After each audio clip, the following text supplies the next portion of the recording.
Jeff Howe covers the University of Texas. Today, their first day of football spring drills. Obviously, over the weekend, the basketball team hammered Kansas to secure the number 2 seed in the Big 12. Jeff on with Craig and Paul. I'm David Smoak. Jeff, thanks for your time. Was today unlike, Texas start of spring drills? I'm sure there's a tremendous amount of coverage, but was today different in any way? I think, Smokey, if there's anything different, look at, the guys this Steve Sarkisian regime has recruited. They've got, I think it's 13, 14 early enrollees from the 23 class, and, you've got the entire 22 class. And, you're starting to see some of the bodies develop and what guys look like coming off of winter conditions. And you start to really get the feeling like, okay, this staff knows the right types of guys to identify in recruiting from a physical trait standpoint. And we saw last year the side of the ball, and there's certain position groups you can look and see it. You're starting to see player development in this program. Now, I'm not saying that problem is fixed or they've got it figured out, but you're starting to see tangible evidence that maybe for the first time in a long Texas is getting the player development piece of it right. Recruiting's never been a problem, but recruiting the right and developing them, that's, why Texas has been in the position it's been in for the last, 10, 12 years. But looking at the guys on the hoof, especially some of those incoming freshmen, Peyton Kirkland, Mitchell on the defensive line, and Jonte Cook, a wide receiver, it's starting to look like it looks much more like closer to what you would have seen from a Mac Brown type team as opposed to some of the teams we saw, under Charlie Strong or Tom Herman or even going back to Sark's first. Jeff, I know that Sark said that Ewers and Manning will compete for the starting job. Feel bad for Malik Murphy and all this, that he doesn't, even get a mention in that. But is that if Arch Manning won this thing, is that a good thing or a bad thing? I would take it as a good thing because that means Texas has a quality starting quarterback. I was at the availability today, and I don't know, I'm going to say Sark was taken out of context, but, he was asked as the quarterback competition, an open competition, and he basically said, yeah, kind of all jobs are open right now. And if Arch ends up being the best guy, then he'll be the best guy. You mentioned Malik Murphy.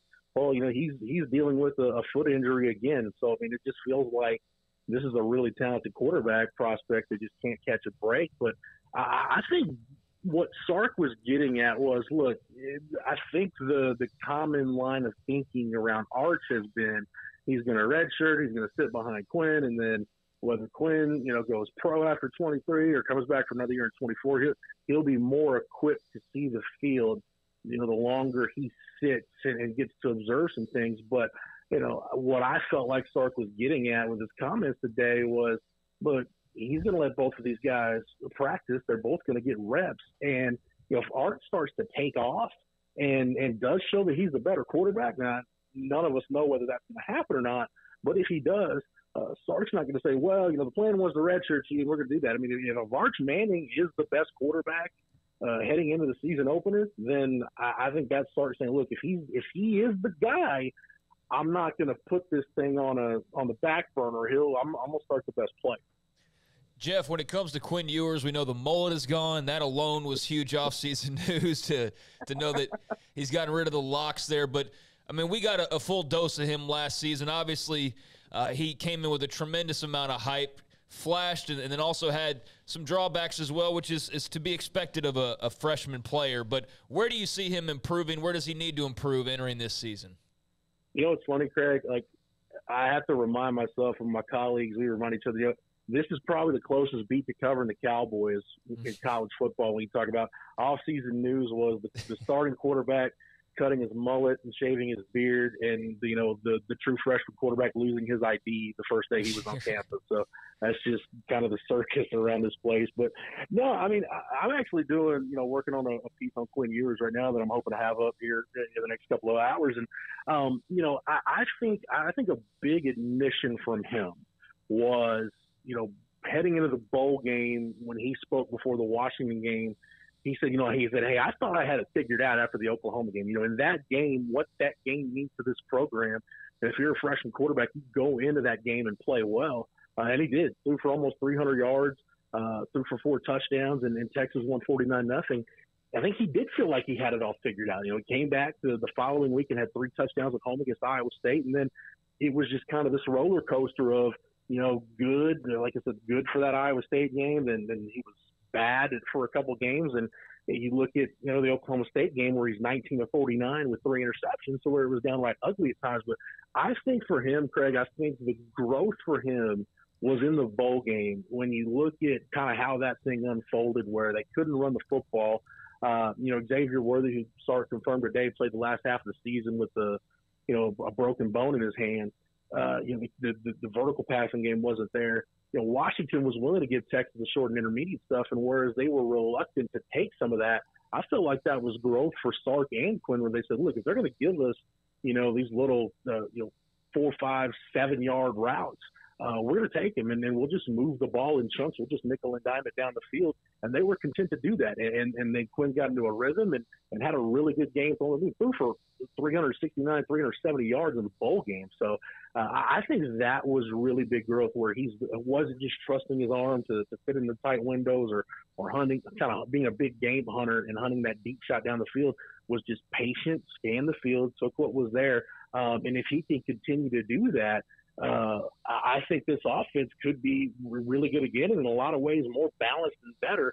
Even though you lose Roschon Johnson and Bijan Robinson, I think it has to be more balanced because you don't have the luxury of leaning on 2 NFL running backs like you had last year when all this. Jeff, was the Gary Patterson news surprising?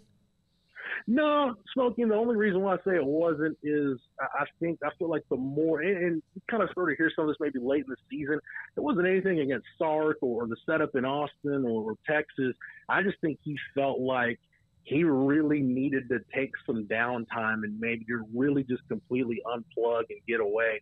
And we saw him do that. After the bowl game, he was out at the college football national championship watching TCU. He said he wants to spend more time with his grandkids and kind of do the family thing for a little bit. So I think, and I think this kind of, and he gave us some good quotes in terms of just kind of what his year was like at Texas.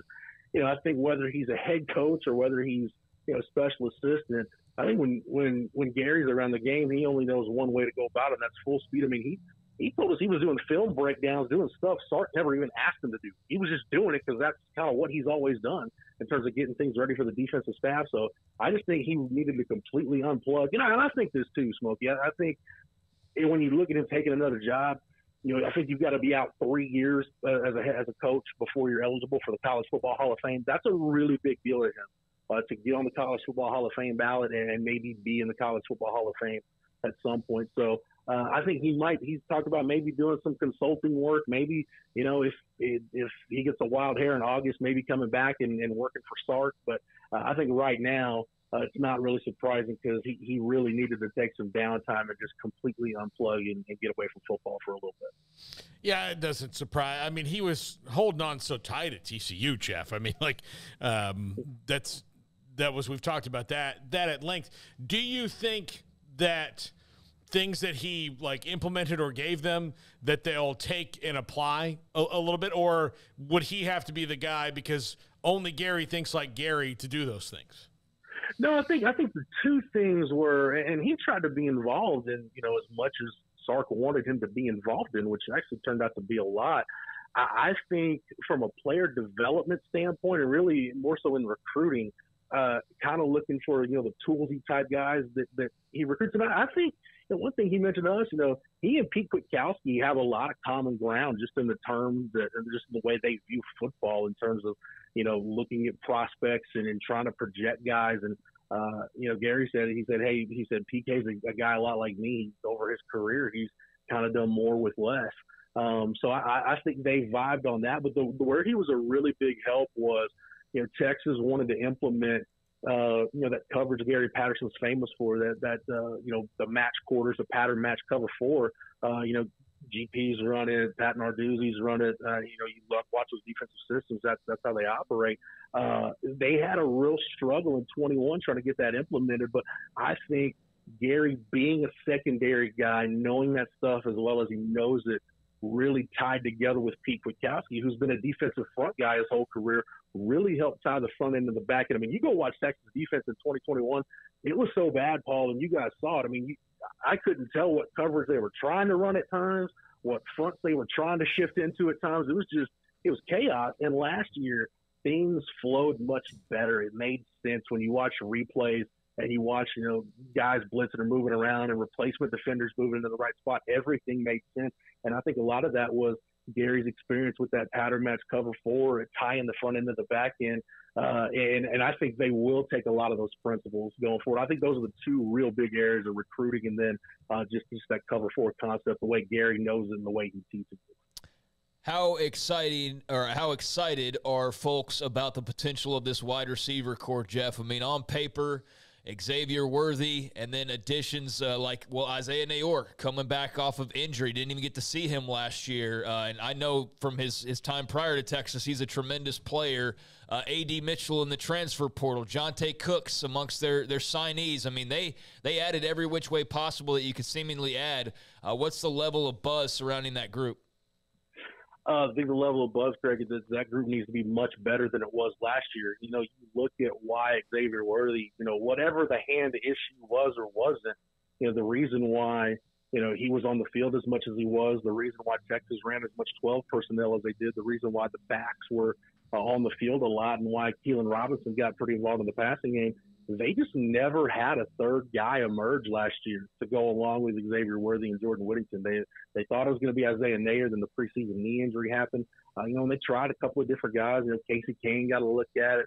Savion Red got a brief look at it. Same thing with Brendan Thompson. But they never really had that third receiver emerge. And now you've got options there, whether it's A.D. Mitchell, who looked good this morning. They were doing one-on-ones with the DBs, and that was probably the play of the morning at practice was Arch Manning throwing him a go ball, getting behind the secondary, and was a really good-looking throw and catch.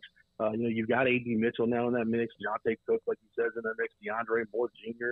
Was a kid they flipped late from Louisville in their signing period. So they've got the pieces. To me, the big piece is Chris Jackson as a new wide receivers coach. And for Sark, this is going into year three, the third different receivers coach some of these guys have had. And I asked Sark about that after practice today. I said, what was it about Chris Jackson that you feel like, because that position coach, that had to be a hire and has to be a hire that Sark nails because of the talent in that room.